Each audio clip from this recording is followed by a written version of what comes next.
দেখেছেন BGB DG কত ভালো, নির্বাচন নিয়ে কত দরদ, তার সীমান্ত নিয়ে কত উতলা। দেখেন দেখেন ভালো করে দেখেন। হ্যাঁ, ইনকে ডিজি আমরা তো চাই, তাই না? হ্যাঁ, হারামজাদা মাদারচোদ, কুত্তার বাচ্চা, তোর পুটকির মধ্যে তারাবাতি ঢুকায় তোর মাম্মা হাসিনার কাছে পাঠিয়ে দেবো, বান্দির বাচ্চা। কেন গালি দিচ্ছি? হ্যাঁ, দেখেন জুলাই আগস্টে আমাদের দেশ বিরোধী করছিল, পত্রিকাতে আসিছে। ভিডিও দেখবেন, ভিডিও দেখেন, এডিটর সাহেব ভিডিও দেখা দেন, দেখেন। আমরা মাননীয় প্রধানমন্ত্রীর নির্দেশে এই সরকারের গুরুত্বপূর্ণ স্থাপনা বিজিবি গতকাল অভিযানের মাধ্যমে পুনরুদ্ধার করেছে এবং এই সন্ত্রাসী এবং উগ্রবাদী যারা সন্ত্রাসী গোষ্ঠী ছিল তাদেরকে হটিয়ে দিতে সক্ষম হয়েছে। তো বর্তমানে আপনারা দেখতে পাচ্ছেন তারপরও আশেপাশে কিছু দূরত্বে তারা ক্রমাগত ঢিল ছুটছে, দল বাঁধছে, পুনরায় আবার এই বিটিভি ভবন আক্রমণ করার চেষ্টা করছে। সেটা আমরা এখন বিজিবি কালকে থেকে দখল করে এখানেই আছে, তার সাথে পুলিশ এবং র্যাবও যুক্ত হয়েছে। তো সব মিলিয়ে এই জায়গার এই স্থানের কোনো ধরনের জন্য আর অসুবিধা না হয় সেজন্য আমরা বদ্ধপরি। দেখেছেন এই ব্যাংক চত্বরে প্রফেসর ইউনূস এখনো বিজিবি ডিজি করে রেখে দিচ্ছে। কেন দিছে জানেন? উই তো আর্মির ধন বড়, এতই বড় যে নিজের নিজেই মারবার পারে, আর কাউরে লাগে না। পুলিশের আইজি যদি বদলানো যায় তাহলে বিজিবি ডিজি কেন থাকবি? ওই ইলেকশন করবি, ওই অন্তর্ঘাত করবি, ও প্রধানমন্ত্রী কাটাল রানীর নির্দেশনায় করবি। এডিটর সাহেব দেন জাউরা সিল মেরে দেন, আরেকটা মারেন। আর সামনে থাকলে চালা মুখ ফাটে দিলাম নি, একেবারে নাক মুখ ফাটে দিলাম নি। হারাম জাদা এ জাউরা শোন, দাঁড়ান এডিটর সাহেব, ও বাম্বু দেওয়া এখনো শেষ হয়নি, স্ক্রিনে রাখেন। দেখে দেখে গালি না দিলে জোশ আসে না শৈলে। এই এখন কবু অর্ডার দিছে তাই করেছি, তাই না? তোর অর্ডারের মধ্যে কি লিখে দিয়েছিল দেশবিরোধী ষড়যন্ত্র? ওটা কছু তো নিজের কুরকুরে নিত কছু তো।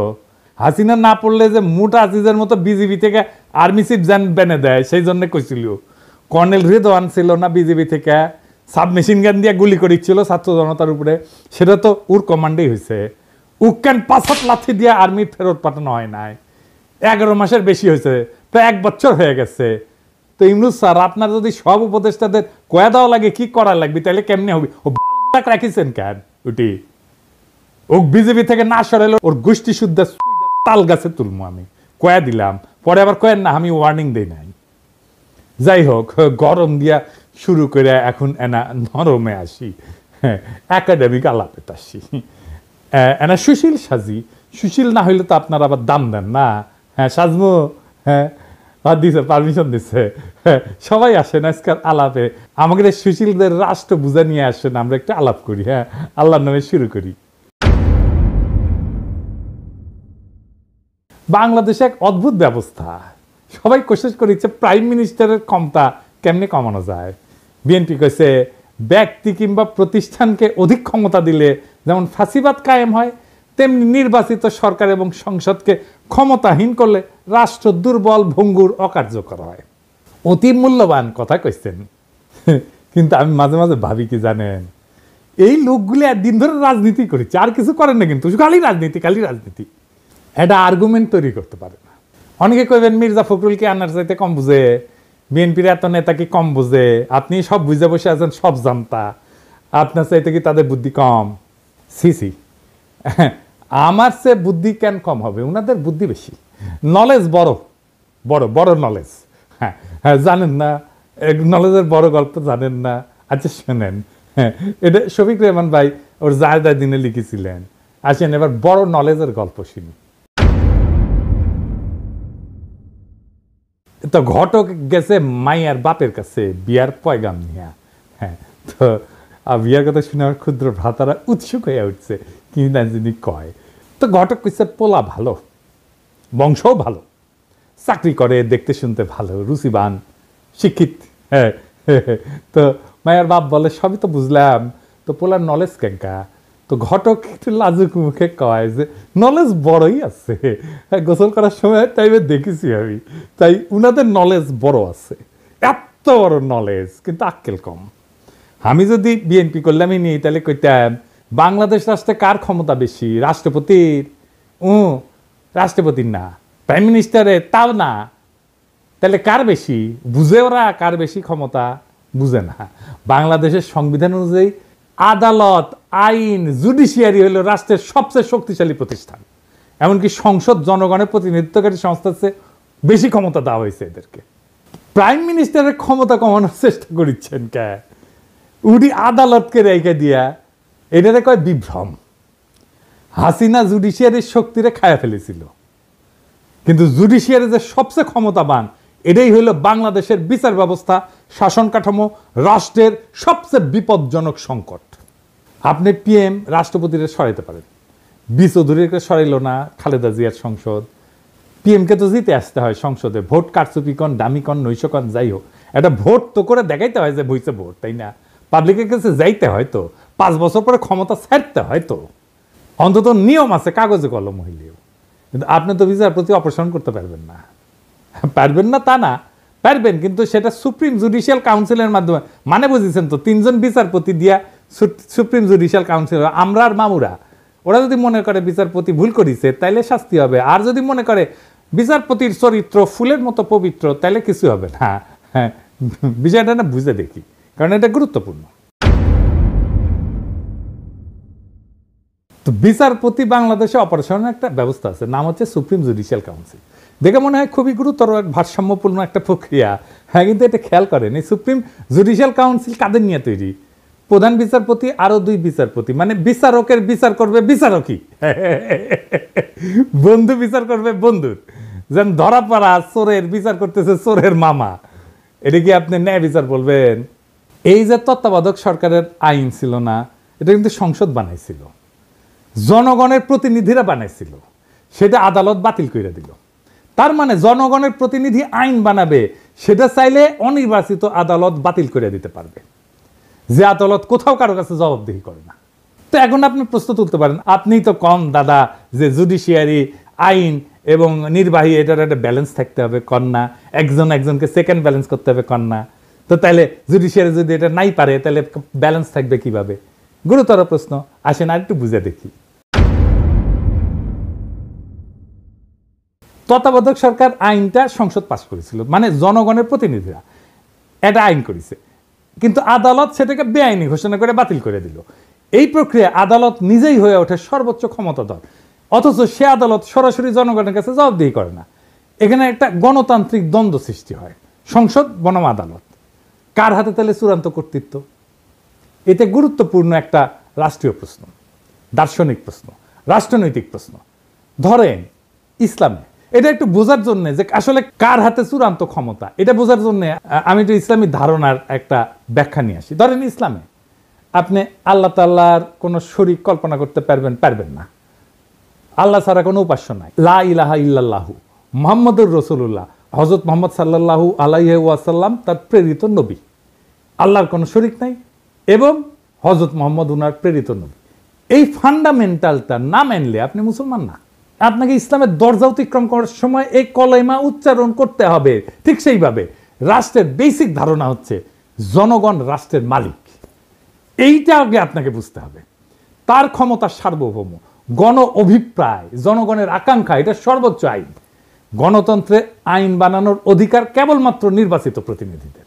আইন প্রণয়নের সাংবিধানিক ক্ষমতা সংসদের হাতে, কারণ তারা জনগণের সরাসরি ভোটে নির্বাচিত, তারাই জনগণকে প্রতিনিধিত্ব করে, তারাই জনগণের ভয়েস। আর বিচার বিভাগ নির্বাচন প্রক্রিয়া অংশগ্রহণ করে না, তাই তারা প্রতিনিধিত্বশীল না। অপ্রতিনিধিত্বশীল আদালত কি প্রতিনিধিত্বশীল সংসদের সিদ্ধান্ত বাতিল করতে পারে? এটা গণতান্ত্রিক অসাম্য তৈরি করে। আদালতের এই ক্ষমতা মানে আইনসভা বা সংসদের আইনকে চ্যালেঞ্জ করার অধিকার সাংবিধানিক হইলেও সেটা একটা সীমা আছে। আদালতের কাজ হইল আইন সংবিধান বিরোধী কিনা সেটা যাচাই করা, এটাকে বলা হয় জুডিশিয়াল রিভিউ। কিন্তু আদালত সংবিধান নিজেই ব্যাখ্যা দিয়া এমনভাবে পরিবর্তন করতে থাকে যেটা জনগণের ইচ্ছা অভিপ্রায়ের বিরুদ্ধে যায়, তাইলে আদালত নিজেই একটা স্বৈর শাসন হয়ে ওঠে, জবাবদিহিতাবিহীন শাসক শ্রেণী হয়ে ওঠে, আনঅ্যাকাউন্টেবল রুলিং ক্লাস হয়ে ওঠে। আদালত তখন গণতন্ত্রের অভিভাবক না, বরং গণতন্ত্রের বাধা হয়ে ওঠে। বাংলাদেশে সেটাই হয়েছে। আদালতের ক্ষমতা সীমাহীন হইলে ব্যালেন্স অফ পাওয়ার ভেঙে পড়ে। যদি আদালত চায় তাহলে সংসদে যে কোনো আইন বাতিল করে দিতে পারে। তাহলে কে বেশি ক্ষমতাবান, সংসদ না আদালত? আদালত। আবার সংসদ আদালতের বিচারপতিকে অপসারণ করতে পারে না, বুঝছেন? তাহলে এখানে সেকেন্ড ব্যালেন্সের কোনো ব্যাকরণ তো কার্যকর থাকে না। অর্থাৎ আদালত নিজেই একটা অদৃশ্য স্বৈরতন্ত্রের রূপ ধারণ করে। তত্ত্বাবধায়ক সরকারের আইন কোন একটা দলের ইচ্ছার ফসল ছিল না, তো এটা সর্বদলীয় ঐক্যমতে রচিত হয়েছিল, জনগণের আস্থার ভিত্তিতে এটা প্রতিষ্ঠিত হয়েছিল। আদালত এটাকে শুধুমাত্র ব্যাখ্যার খেলা দিয়ে বাতিল করে দিল। তাহলে তো আইনের যে একটা গণতান্ত্রিক ভিত্তি আছে সেটাই প্রশ্নবিদ্ধ হয়ে পড়ে। তবে আদালতের তো একটা ভূমিকা থাকা জরুরি, কিন্তু সেটা সীমিত। সেটা কি আসেন আরেকটু বুঝে দেখি। আদালতের যদি এই ক্ষমতা না থাকে তাহলে তো ব্যালেন্স অফ পাওয়ার হবে কিভাবে, তাই না? এই প্রশ্ন তো সরাসরি চলে আসে। আদালতের কাজ হবে আইনের ভাষাগত নীতিগত ব্যাখ্যা এবং সাংবিধানিক সীমা নির্ধারণ করা, কিন্তু রাজনৈতিক সিদ্ধান্ত এবং প্রক্রিয়ায় হস্তক্ষেপ করে না। হাসিনার আদালত রাজনৈতিক সিদ্ধান্ত এবং প্রক্রিয়ায় হস্তক্ষেপ করছে। ভারসাম্য তখনই থাকে যখন আদালত, সরকার বা সংসদের অন্যায় রায় থামাইতে পারে, কিন্তু গণমতের চূড়ান্ত রূপ একটা আইন বাতিল করার ক্ষমতা সাবধানে এবং সীমিতভাবে প্রয়োগ করে। আদালত যদি এমন ক্ষমতা পায় যে জনগণের প্রতিনিধিরা যে আইন মানাবে তাই সে বাতিল করে দিতে পারে এবং সে নিজে কোনো জনগণের কাছে জবাবদিহিতা করবে না, তাহলে সে আদালত না, সে গণতন্ত্রের উপরে বসা এক নির্জীব অভিজাত শ্রেণীর নামমাত্র পোশাক। তত্ত্বাবধায়ক সরকারের আইনের অবলুপ্তি তাই শুধু একটা রায় না, এটা ছিল গণ ইচ্ছার বিরুদ্ধে আদালতের বিদ্রোহ। আর এই বিদ্রোহের পরিণতি আজ দেশের রাজনৈতিক দুর্ভিক্ষ, দেশের সমস্ত সংকট। এইবার আসেন সংস্কার নিয়ে আরো একটু গভীরে আলোচনা করি। প্রফেসর ইউনূসের সরকার নানা ধরনের সংস্কার করেছে। এই সংস্কার কারা করিচ্ছে, কিভাবে করিচ্ছে, এটা বুঝে কিনা সেটা একটু বুঝে দেখি। আজকের নতুন বাংলাদেশে সংস্কারের জন্য বিভিন্ন প্রস্তাব নিয়ে আলোচনা করা হইতেছে। আবার যাতে বিগত 15 বছরের ফ্যাসিবাদ, 72 বা 75 সালের ফ্যাসিবাদ বাকশাল বাংলাদেশে পুনরায় প্রতিষ্ঠিত হইতে না পারে, সেজন্য নানা পক্ষ নানা মত প্রস্তাব নিয়ে আলোচনা করতেছে। এটার জন্য প্রফেসর ইউনূস একটা ঐক্যমত কমিশন করেছেন। সেটার সদস্য হচ্ছে আলী রিয়াজ, বদিউল আলম মজুমদার আর ইফতেখারুজ্জামান, তিনটা মাল, প্রথম আলোর মার্কা মারাল স্পেন্সার। এরা কি ধরনের প্রস্তাব দিতে পারে সেটা না বললেও চলে। হ্যাঁ, ইফতেখারুজ্জামানকে আমি বাম্বু দিছিলাম না, একবার দিছিলাম না, মনে আছে না? হ্যাঁ, ওরা এনে বসায় দিচ্ছে প্রফেসর ইউনূস। প্রথম আলো এইসব সুশীল প্রগতিশীল মালদের দিয়া 111-এর পরে সংস্কার করাইতে গেছিল। তখনকার ভারতের দালাল মঈনুদ্দিন ফখরুদ্দিন সরকার একই সুশীল প্রগতিশীলদের টোটকা প্রস্তাব দিয়া অধ্যাদেশ জারি কইরা বিভিন্ন সংস্কার করছিল, যার প্রত্যক্ষ পরিণতি হচ্ছে হাসিনার ফ্যাসিবাদ। এক বেল তলাতে এই ন্যাড়া বুদ্ধিজীবী সুশীল এই জাতিকে কয়বার নিয়ে যাবে? ৭৪-এর বাকশালী সংবিধান, হাসিনার ফ্যাসিজম, এসব তো আসমান থেকে নেমে আসে নাই। বারবার একই মার্কা মারা সব দালাল লেসপেন্সার, বুদ্ধিহীন মূর্খ কামাল হোসেন, রেহমান সোবান, ইফতেখারুজ্জামান, মতি, মাহফুজেদের টোটকা জাতিকে গিলায় বারবার আওয়ামী ফ্যাসিজম প্রতিষ্ঠার সুযোগ করে দেওয়া হইতেছে। এবারও সে একই চক্রান্ত হইতেছে, আর জাতি সে সমস্ত খেয়াল না করে বসে বসে আঙুল চুষিচ্ছে। আলী রিয়াজের আক্কেল জ্ঞানের নমুনা দেখেন। সংবিধান সংস্কার কমিটির রিপোর্ট ড্রাফট করার সময় সে কাদের পরামর্শ সে নিচে সেটা রিপোর্টের শেষে তালিকা করে লিখে দিছে। দেখেন কারা কারা আছে সেখানে। মাহফুজা নাম, শাহিনা নাম, জানেন তো মাহফুজা নামের বউ, মানে মাহফুজা নামের বুদ্ধিতে শুধু চলবে না, তার বউয়ের বুদ্ধিও লাগবে। এই মাহফুজা নাম হাসিনার সামরিক মারণাস্ত্রে গুলি চালায় ছাত্রজনকে হত্যা করার নির্দেশ দেওয়ার পরে সেটার পক্ষে বয়ান লিখে এডিটোরিয়াল পাবলিশ করেছিল, যাতে সরকার কঠোর হস্তে এই আন্দোলন দমন করে। বিপ্লবের শহীদদের রক্তের সাথে বিশ্বাসঘাতকতা কইরা এইরকম একটা জানোয়ারের বাচ্চার পরামর্শ নেওয়া লাগছে নতুন বাংলাদেশের সংবিধান কিরকম হবে সেটা ঠিক করার জন্য। বুঝেন তাইলে? আরো আছে প্রথম আলোর মতি, খুশি কবি, সবচেয়ে বড় আওয়ামী লেসপেন্সার রেহমান সোবান, মইনুল ইসলাম। হে খোদা, আমারে উঠায় নাও, নয়তো দড়ি ফেলাও, বায়া উঠা যায়। এর চেয়ে আওয়ামী লীগকে বলা হোক একটা সংবিধান ড্রাফট করে দিতে। হুদাহুদি সংস্কারের বালসাল নাটক কইরা মানুষকে বোকা বানানোর দরকার কি? আর শহীদের রক্তের সাথে প্রহসন করার দরকার কি? রেহমান সোবান, মাহফুজা নাম, খুশি কবির, মতিউর রহমান, মইনুল ইসলাম, এরাই যদি নতুন বাংলাদেশের কারিগর হয়, তাহলে অমি পিয়াল, নিজুম মজুমদার, মুনতাসির মামুন, শাহরিয়ার কবির, এম আকাশ, রামেন্দ্র মজুমদার, পীযূষ বন্দ্যোপাধ্যায়, সুবর্ণা মোস্তফা, এরা কি দোষ করলো? এডিটর সাহেব খারান, সুবর্ণা মোস্তফা ছবিটা না রাখেন। এটা ইয়াং কালের ছবি দেন, ইয়াং কালের। এবার আছে। হ্যাঁ, তো আলী রিয়াজ, সুবর্ণা মোস্তফা তো আপনার যৌবনকালের ক্র্যাশ হওয়ার কথা ছিল, তাই না? আমরা মেনে নিলাম, হোক দেখলেন নি। এরা কি দোষ করলো? এদেরকে এই কমিটি থেকে বাদ দেওয়ার দরকার কি? ওদেরকেও ঢুকাক, সুবর্ণা মোস্তফা আগে ঢুকাক, আমি পারমিশন দিলাম, দেখি কে কি করে। কার এত বড় সাহস সুবর্ণা মোস্তফা ঢুকেছে, আলী রিয়াজ সেটাকে বাগড়া দেয়, আমি যে দাঁড়ামু, ওইটি লাঠি নিয়ে দাঁড়ামু। এই প্রথম আলোর সাজানো সংস্কার কমিটির নাটক, এই রিপোর্টে ঢুকায় দেওয়া হবে। এই রিপোর্টে বিভিন্ন ভংসং প্রস্তাব দেওয়া হয়েছে যাতে দেশে আর কখনো বাকশা ফাসিজম কায়েম না হয়। আইনস্টাইনের একটা উক্তি আছে যে insanity is doing the same thing over and over again and expecting different results. ইংরেজি যেহেতু কইছে ঠিকই কইছে, তাই না? আসলে ঠিক কথা কইছে। একই কাজ বারবার করে ভিন্ন ফলের আশা করাটা এক ধরনের ছাগলাম। বাংলাদেশের অবস্থা দেখে এই কথাই মনে হয়। একই কবিরাজের দেওয়ার টোটকা জাতিকে বারবার গিলাইতেছে, বারবার আওয়ামী লীগ আর ফ্যাসিবাদের ফিরে আনা হইতেছে।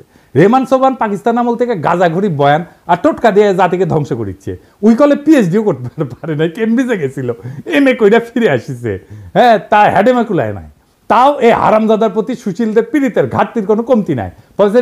বন্ধু মানুষ এই হারামজাদা রেহমান সোবহান ছিল ইন্ডিয়াকে ট্রানজিট দেওয়ার ব্যাপারে 1 নাম্বার উকিল। এই রেহমান সোবহান কইছিল ট্রানজিট নিয়ে যে বিতর্ক সেটা অশিক্ষিত বিতর্ক। এই হারামজাদা তুই শিক্ষিত, তুই পড়াশোনা করছিস কতটুকু?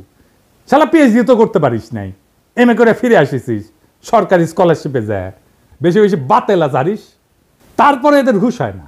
আজকার বেশি মুখ খারাপ করলাম না, নাকি করে ফেলছি অলরেডি বেশি জানি না, বুঝছাও, মানে অভ্যাস হয়ে গেছে তো আমার মুখই খারাপ। আজকে আবার একটু আলোচনা করব বাংলাদেশে কেন বারবার আওয়ামী ফ্যাসিবাদের উত্থান ঘটে। আসেন এটা আরেকবার একটু বুঝে দেখি। আগের এপিসোডে আলাপ করেছিলাম, আরেকবার একটু বুঝে দেখি। একটা রাষ্ট্রের 3টা অঙ্গ থাকে, একটা এক্সিকিউটিভ, লেজিসলেটিভ আর জুডিশিয়ারি। এই 3টা অঙ্গের সমন্বয়ে একটা রাষ্ট্র গড়ে ওঠে। এই লেজিসলেটিভ বা আইনসভা দেশে কি আইন হবে সেটা নির্ধারণ করে। এক্সিকিউটিভ সেই আইন অনুযায়ী দৈনন্দিন কাজকর্ম চালায় এবং পলিসি নির্ধারণ করে। তবে একটা রাষ্ট্রের সর্বোচ্চ পলিসি নির্ধারণ করে আইনসভা বা পার্লামেন্ট। কারণ এক্সিকিউটিভ আইনসভার পাশ করা আইন দিয়া চালাইতে বাধ্য, দেশ চালাইতে। এক্সিকিউটিভ কখনোই নিজে আইন বানাইতে পারে না, এমনকি কোনো সভ্য দেশে আদালত বা জুডিশিয়ারিও আইন বানাইতে পারে না, বা পারার কথা না। আদালতের বিচারকেরা যদি নিজেরাই আইন বানায় সেটাকে রাষ্ট্রবিজ্ঞানের ভাষায় বলা হয় জুডিশিয়াল অ্যাক্টিভিজম। এই জুডিশিয়ারি কাজ হইতেছে এক্সিকিউটিভ যাতে নিজের এখতিয়ার বা জুরিসডিকশনের অতিক্রম করিয়া অর্ডার জারি করতে না পারে সেটা দেখা। এর সাথে দেশে আইনসভা দিয়ে পাশ করা আইনের উপরে ভিত্তি করে বিভিন্ন কেসে সেই আইন অনুযায়ী রুলিং দেওয়া, আর দেশের সেই আইন অনুযায়ী ফৌজদারি এবং দেওয়ানি বিভিন্ন মামলার কার্যক্রম পরিচালিত করা। এটাই হইতেছে জুডিশিয়ারির কাজ। এখন আওয়ামী লীগ বিগত 15 বছর দেশে ফ্যাসিজম আদালতের মাধ্যমে কিন্তু প্রতিষ্ঠা করেছে। এটা মাহমুদুর রহমান কিন্তু বলে, খাইলকের মতো দালাল প্রধান বিচারপতি দিয়ে হাসিনা নিজের ইচ্ছা মতো যা খুশি রুলিং জারি করায়। আওয়ামী লীগের সমালোচনা করা, যাকে তাকে আদালত অবমাননার মামলা দেওয়া। এদেশে আদালত এখন ঠিক কি কাজ করে তা বোঝার জন্য আইন পড়তে হয় না, পত্রিকার ফেসবুক স্ক্রল করলেই চলে। মানুষ ভাবে আদালত বিচার করে না ভাই, এই আদালত ইতিহাস লেখে, এই আদালত পোস্টার বানায়, কবিতা লেখে, স্লোগান বানায়, পাঠ্য বই সম্পাদনা করে, ক্রিকেট টিম নির্বাচনে মত দেয়, আদালত রুল দেয় 15ই আগস্ট হইবে শোক দিবস, 7ই মার্চ হইবে জাতীয় ঐতিহ্য, জয় বাংলা হইবে জাতীয় স্লোগান, স্বাধীনতার ঘোষক হইবে শেখ মুজিব। কেউ যদি প্রশ্ন তোলে যে এগুলি কি বিজ্ঞাপন, ওটা কি অ্যাড এজেন্সি, তখন কয়া হবে আপনি নিশ্চয়ই রাজাকার। স্কুলে কি পড়ানো হবে আদালত ঠিক করে দেয়। পাঠ্য বইয়ে বঙ্গবন্ধু কত পাতা জুড়ে থাকবে সেটাও রুল দিয়ে আসে। বিশ্ববিদ্যালয়ের নাম কি হবে, গার্ডেনের নাম কি হবে, হাসপাতালের নাম কি হবে, সব জায়গায় আদালতের নাক ঢুকে। এমনই একটা আদালত। আর এই আদালতের বিচারপতি আমাদের সাথে পলিটিক্স করেছিল। ওই কইছিল যে আমরা শপথবদ্ধ রাজনীতিবিদ, ওই কইছিল এ না ওর ভাই আবার এমপি ছিল আওয়ামী লীগের। এমনকি একবার তো আদালতে রিট হয়, বাংলাদেশ ক্রিকেট টিম কেন মুশফিককে নিতেছে না, কেন তামিম বাদ। ভাগ্য ভালো আদালত বলেনি কে ওপেনিং করবে, কে শেষ ওভারে বল করবে। ধর্মের ব্যাপারেও আদালত কিন্তু বলে যে বিসমিল্লাহ থাকবে কি থাকবে না, ভাস্কর্য থাকবে। তো আদালত এখন ইসলামিক স্কলার আর ইতিহাসবিদ দুইটাই। অথচ এসব সিদ্ধান্ত একটা সভ্য রাষ্ট্রে আদালতের এখতিয়ারে থাকারই কথা না। এসব সিদ্ধান্ত রাষ্ট্রে হয় আইনসভা নেয়, অথবা এক্সিকিউটিভ বিভাগ আইনসভা দ্বারা এম্পাওয়ার্ড হয়ে নেয়। এই কয়েকদিন আগে আমাদের অ্যাটর্নি জেনারেল বলছে যে হাইকোর্ট চাইলে যে কোনো ব্যাপারে হস্তক্ষেপ করতে পারে। ব্যাপারটা শুনতে খুব অদ্ভুত শোনালেও বাংলাদেশের সংবিধান অনুযায়ী পুরো ঘটনাটা লিগ্যাল। বাংলাদেশের 72-এর সংবিধান একটা বিস্ফোরা ধারা ঢোকানো আছে, যার দ্বারা এম্পাওয়ার্ড হইয়া আদালত বা হাইকোর্ট যে কোনো ব্যাপারে হস্তক্ষেপ করতে পারে, যা খুশি তাই করতে পারে। এটা হইতেছে সংবিধানের 102 নম্বর আর্টিকেল। এই বিস্ফোরা আর্টিকেল বাংলাদেশে বিচারকদের জুডিশিয়াল অ্যাক্টিভিজম করার রাস্তা তৈরি করে দিছে। আর এই ফলে এই সমস্ত ডক্টর কামাল হোসেনের বাল্ব কিছু বুঝে না, উই ওর গুমুত সামলাইতে পারে না, ব্যাপার পরে থাকে। সত্যি কথা, মিথ্যা কথা কইতেছি না। এবং এইটা দিয়ে এম্পাওয়ার্ড হয়ে হাসিনা তার আমলে মুদল আদালত দিয়াই তার সন্ত্রাসের রাজত্ব কায়েম করছে। কি আছে আর্টিকেলে আসেন দেখি। এই আর্টিকেলের ফলে যে কেউ যে কোনো আইনজীবী যা ইচ্ছা যা খুশি সেটা নিয়ে হাইকোর্টে রিট করতে পারে। হাইকোর্ট বেঞ্চ সেই রিটের উপর ভিত্তি করে যা খুশি তাই রুলিং জারি করতে পারে। কি বিচিত্র একটা দেশ, তাই না? মাঝে মাঝে অনেক উকিল সরকারকে বিভিন্ন কাজ করার নির্দেশ দিয়ে নোটিশ পাঠায়, অন্যথায় সে 102 ধারার ভিত্তিতে হাইকোর্টে রিট করার হুমকি দেয়। খালি সরকারকে না, অনেক বদমাইশ উকিল এটা ব্যবহার করে অসংখ্য মানুষকে, সাধারণ মানুষকে হয়রানি করে, যারা কোনোভাবে একটা ব্যাপারে ইন্টারেস্টেড পার্টি না।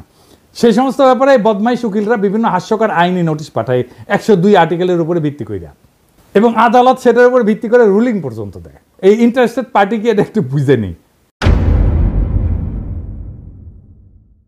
যে কোনো সভ্য দেশে কেবলমাত্র ইন্টারেস্টেড পার্টি কোনো ব্যাপারে মামলা করতে পারে। ইন্টারেস্টেড পার্টি বলতে আইনের ভাষায় বোঝানো হয় এমন কেউ যার উক্ত মামলার ফলাফলে সরাসরি স্টেক আছে বা সরাসরি গেইন অথবা লসের আউটকাম আছে।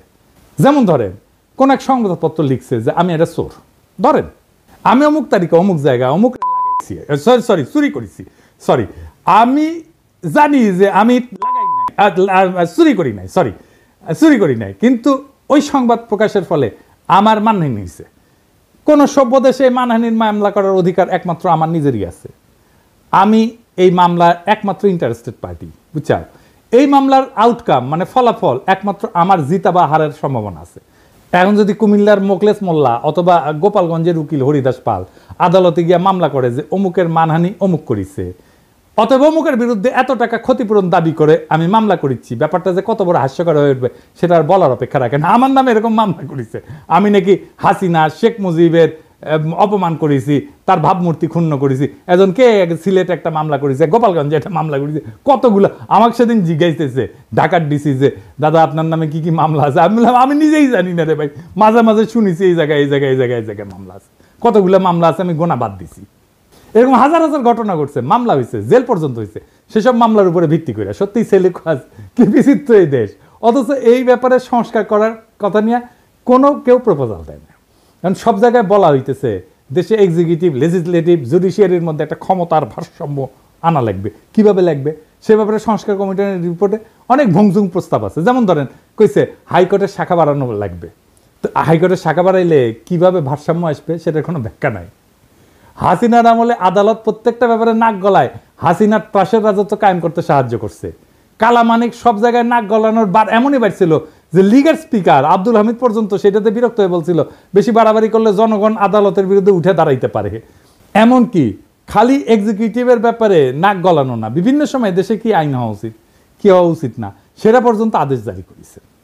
সংবিধানের স্পষ্ট লেখা থাকতে হবে আদালত বা জুডিশিয়ারি কোনোভাবে জুডিশিয়াল অ্যাক্টিভিজম করতে পারবে না।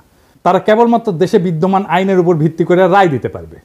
জনগণের যদি কোনো আইন পছন্দ না হয় অথবা কোনো আইন বানানোর ইচ্ছা হয়, তাদেরকে তাদের এমপির সাথে কথা বলে সেই বিল সংসদে আনার ব্যবস্থা করতে হবে। সংসদ সদস্যদের মূল কাজ এলাকার উন্নয়ন করা না। এরা যে বলবে আমি আপনার এলাকার উন্নয়ন করে দেবো, এটা তার কাজ না, এটা কাজ পৌরসভার কাজ এমপিরে দিয়ে করায় না। তাদের মূল কাজ আইনসভার বিভিন্ন আইন নিয়ে আলোচনা করে ভোটাভুটি করে আইন বানানো। এই সাধারণ তথ্যটা দেশের অধিকাংশ মানুষ জানে না। আর একটা হাস্যকর অভ্যাস এই জাতির কাছে আছে, কিছু হলে সবকিছুতে আদালতে যায় মামলা করে দেয়। যেমন বিপ্লবের পরে আওয়ামী লীগকে নিষিদ্ধ করা লাগবে, এটা নিয়েও আদালতে মামলা করতে গেছিল পোলাপাই, আদালতে রিট করে।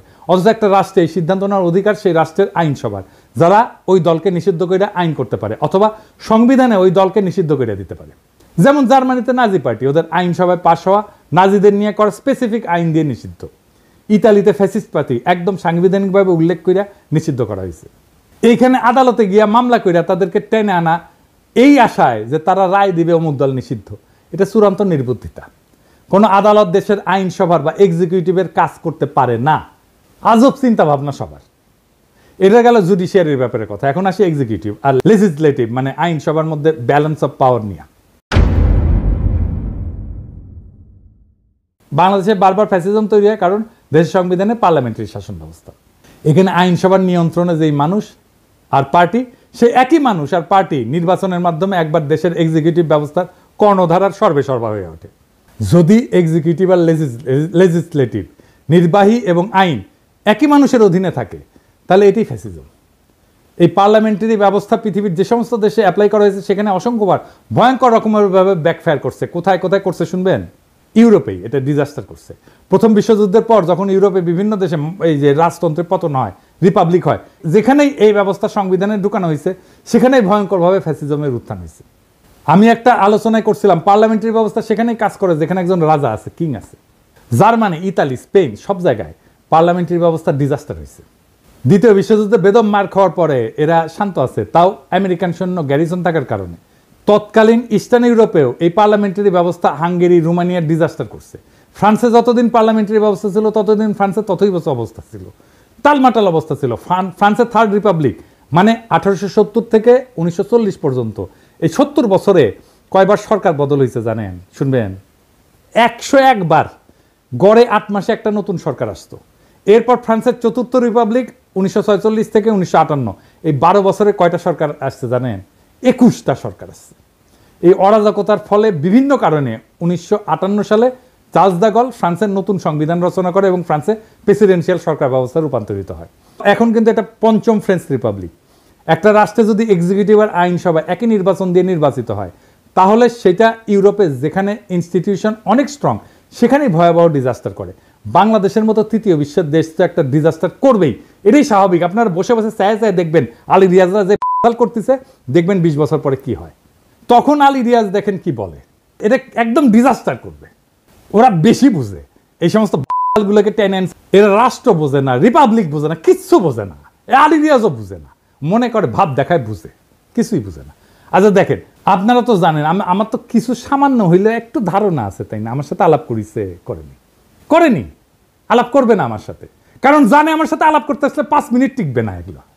এই কারণে বাংলাদেশের নতুন সংবিধানে এক্সিকিউটিভ নির্বাচন আলাদাভাবে হইতে হবে। দেশে এক্সিকিউটিভদের প্রধান হচ্ছে রাষ্ট্রপতি। রাষ্ট্রপতি নিজেই সরাসরি জনগণের ভোটে নির্বাচিত হয়ে আসবে।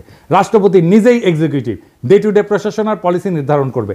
এর জন্য উনি একটা ক্যাবিনেট নিয়োগ দেবে বিভিন্ন এক্সিকিউটিভ ডিপার্টমেন্ট চালানোর জন্য। সব সিদ্ধান্ত রাষ্ট্রপতি নিজেই নেবে, কোনো প্রধানমন্ত্রী থাকবে না।